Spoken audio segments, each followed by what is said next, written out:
Fidel's resignation.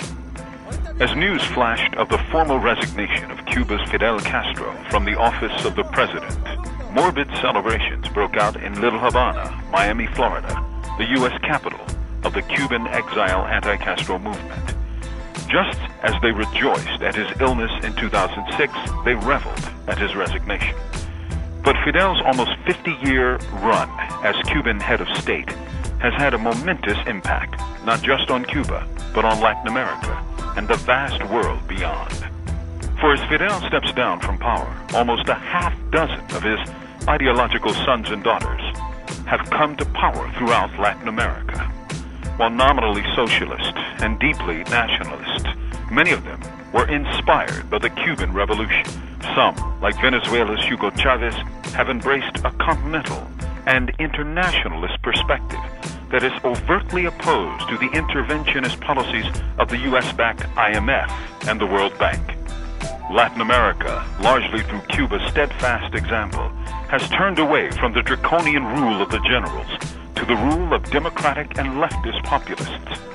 In the realm of education, Cuba's performance has been exemplary. In Central and South America, the average literacy rate is 86.4%. Cuba's literacy rate, 96%. Under its socialist system, all education is free. In fact, Cuba is the educator of choice for thousands of people from around the world in higher and medical education. All of this for free. Castro didn't inherit a country with such a high literacy rate.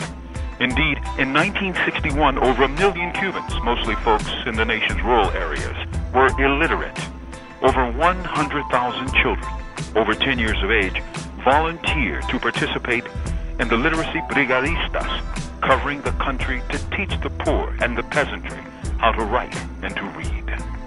One such man, an alfabetizado or student named Juan Martinez, wrote in one of the first sentences of his life, "Nunca me he sentido cubano hasta que aprende a leer y a escribir." In English, his words meant, "I never really felt Cuban until I learned to read and write." In foreign affairs, Cuba put her considerable military power in the front ranks against the racist apartheid regime of South Africa.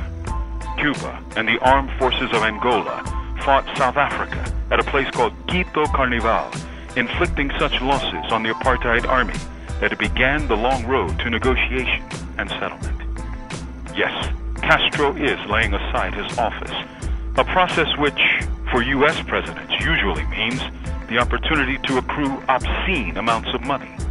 But he leaves a proud tradition of Latin American sovereignty, impressive successes in the fields of education and medicine, and revolutionary resistance to the racist apartheid regime of South Africa. Not bad. From death row, this is Mumia Abu-Jamal.